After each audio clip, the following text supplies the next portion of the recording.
Hi everyone, Anthony Fantano here, the internet's busiest music nerd. I hope you are doing well. It's time for a weekly track roundup, isn't it? It sure is. Basically my thoughts, my ideas, my feelings, my emotions, my abstract concepts on a bunch of music that has dropped over the past week or so. It is all linked down below, so you can check it out for yourself, of course.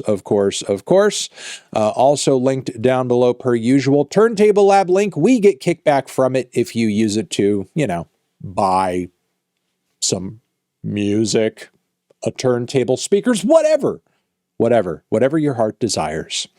Also, our Patreon page, we get support from that too, and you get extra bonus monthly content in the process. Also access to our Discord community too. Awesome. And YouTube Shorts page, website with revamped news section. Check those out too. And the worst tracks of the week are as follows. We have a handful. We have a few. First off, Shaboozey, even though he is absolutely smashing it with that Tipsy Bar song track, so many weeks at number one, tying Old Town Road for the record. Maybe it'll surpass it. I guess we will see very soon. Yes, this new one, good news, is like just some very stomp, clap, folk, indie, country fusion pap. Not really liking it. I feel like he's written better and more interesting stuff in the past. Moving on from there, we have a new one as well from Miss Tate McRae. Two Hands is the title of it, and it's just basically some generic baby voice 2000s era pop music. It wishes it was Britney. It is absolutely not. I mean, the kind of aesthetic is there in sort of a way, but the singing and the songwriting absolutely is not. All right. Next, we have Bon Jovi and Pitbull. Pitbull basically, sampling "It's My Life" for just an absolutely awful song. But you know what? It's Pitbull. You can't help but smile when listening to it anyway, because it is frickin' Pitbull. And Lil Baby 5 a.m., a very short new single that is absolutely forgettable, little to nothing to it, really. How many years has it been? And Lil Baby has still not progressed, grown, evolved as an artist at all, frankly. Pass. All right, meh. The tracks I was meh on. You might enjoy them more than me, though. They are as follows. Shabaka, or Shabaka Hutchings, horn player, band leader, composer, has a new EP on the way, put out a record not too long ago. The first taste of it, Timepieces, features none other than Billy Woods. It's a solid track all around. I just kind of wish it was longer. Loving the woodwind harmonies on it, liking Billy's contribution. I just wish there was more to it, honestly. We also have a new one from Lil Nas X. Lil Nas X is coming through with a brand new single. Light Again is the title of it.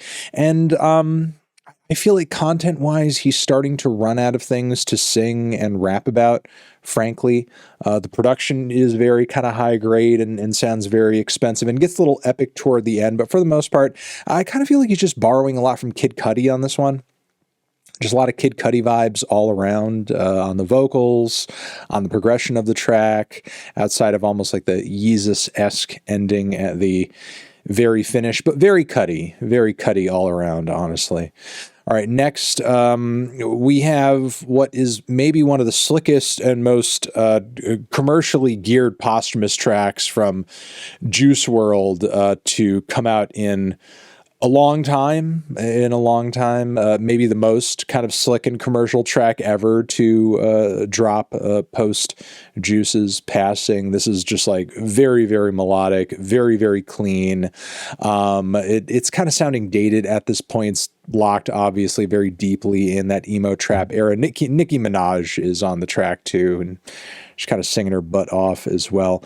It's just kind of okay. It's not terrible. It's not great either. I just kind of feel like they should let him rest. Just let the guy rest, please. All right. We have a new one from Imperial, Triumphant. Amazing ending.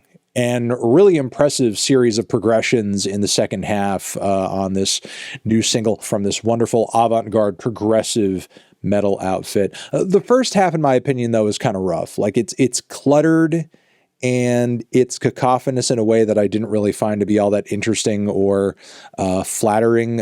It really kind of gave me a bit of mental fatigue in the first half, but when things really started to sync up and come together after the halfway point, that's when the track actually kind of became quite amazing. So I'm a little torn on it. Hotel Sphinx is the name of the track. Moving on from there.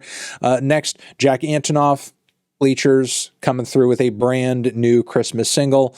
Of course, it's like some very washed out pop rock per usual from Bleachers. Not the most Christmassy vibe either, I suppose, though that's most likely intentional. I just feel like aesthetically, melodically, it's just kind of it's just kind of an okay Bleachers track. It's just kind of okay.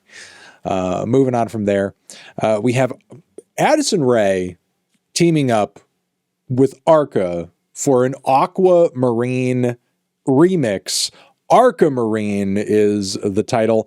And, you know, I wish it popped off a bit more. It's a very exciting crossover in concept, but honestly, I don't really know if Arca had that much to work with, frankly. I mean, you know, kind of taking an already very light on the ears, trancey Y2K era dance pop track, and then throwing like kind of a light reggaeton groove behind it. I suppose it reinvents it a little bit. And I think Arca's approach here to the production does make it seem a bit more watery and more immersive, but, you know, the baseline material, the original work it's built off of isn't that strong to begin with. So it's not like the remix goes crazy or anything like that, but it's interesting that it happened. It's interesting that it happened. And, you know, some Arca production on an Addison Rae record would be cool. I would probably mess with that, but moving on. All right, we have Angel Olsen over here, who on this upcoming Cosmic Waves project dropping via Jaguar has a Poppy Jean Crawford cover, the song The Takeover. It's very kind of acoustic and stripped back and skeletal, really kind of pushing her voice into her upper register. Sounds a little Jessica Pratt to my ears a bit there, but it's not too bad. Kind of reminds me of like some of the skeletal acoustic, you know, demo type cuts that she released on a record not too long ago. Best tracks of the week. We have quite a few of those. They are as follows. Bam, new one from FKA Twigs. Pretty much 3 for 3 on the new singles. Pretty much 3 for 3 on the new singles, I would say. This one, which also features Koreless, is titled Drums of Death. Maybe not as poppy as the last teaser or as, you know, vocally intensive, but, you know, there are a lot of, like, you know, chops of Twigs' voice throughout the track, and the beat is just banging, just great grooves throughout this very heavy, very bassy, very punchy cut. Koreless really kind of killed it on this one, in my opinion. All right, next we also have Squid, who's coming through with another project very soon. Looks like 2025 is going to be another Squid year, and yes, they are delivering to us once again a you know, very tense, very gratifying, very epic, very linear piece of art punk with a great progression to it on this track, Crispy Skin.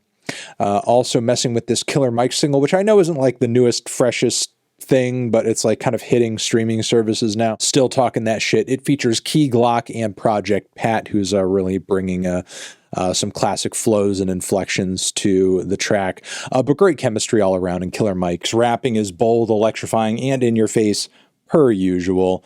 Moving on from there, we have this new one as well from Matt Champion, who has really been sort of pushing deeply into his own solo career at this point post Brockhampton, and this new single that he has off of an EP that has just dropped, this track that features Deb Never is like this cool, sensual, sort of like combo of bedroom pop and maybe just like a touch of R&B.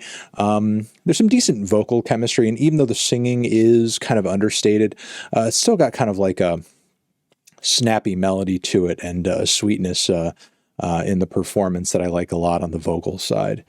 Also, Julia Holter has treated us to a nice little sort of non-album single over here. The Laugh is in the Eyes.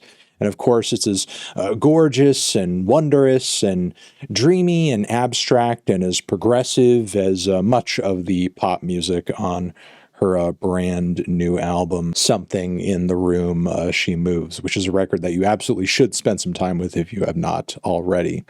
All right, James Blake seems he has unlocked the ability to write a really amazing In Rainbow's era Radiohead track on this brand new single, Like the End. Yeah, even though it is kind of like a dead ringer for that sound and that era of the band, it's actually really good. It's incredible. It's just a great song all around and a killer vocal performance. Didn't know James had it in him, and yet he did, and he smashed it. Also, Jack White treating us to a little non-album single post the release of his little no title record that he dropped not too long ago. And yeah, it's very much in the same vein, just very brash, garagey, blues rock with a bit of a rough punk edge to it. It's not the most lyrically dense song that he's put out in this era, but the guitar licks are absolutely sick, and the drums are killer as well. That raw performance style is most certainly still there. So if you enjoyed the new Jack White record, you're gonna want to hear this single too. All right, Ichiko Aoba, Japanese singer-songwriter extraordinaire, has a new album on the way. Exciting stuff. February 2025.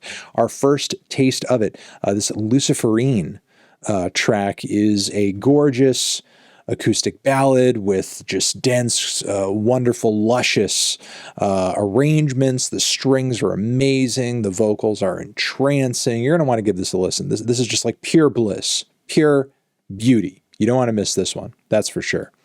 All right.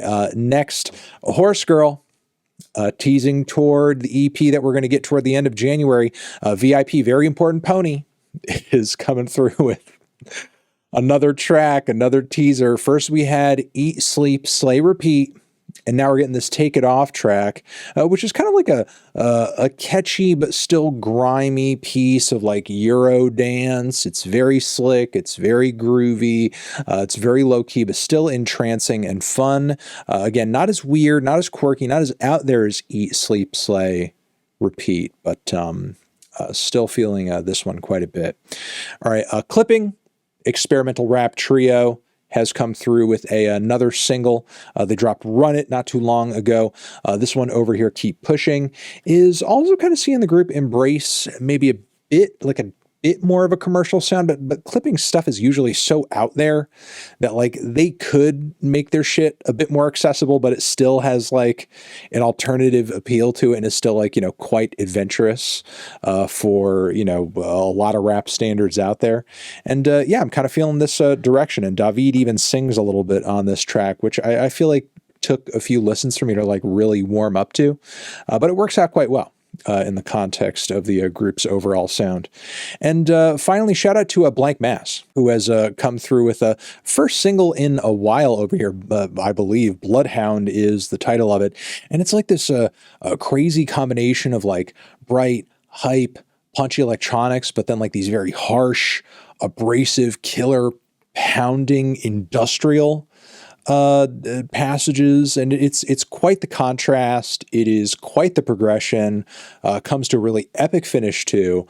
Bloodhound, again, is the name of the track. It's quite epic, and I am liking it a lot. And that is going to be it for the weekly track roundup. Thank you very much for watching. Hopefully you got some good recommendations out of this video, and I will see you in the next one. Anthony Fantana, Weekly Tracks forever.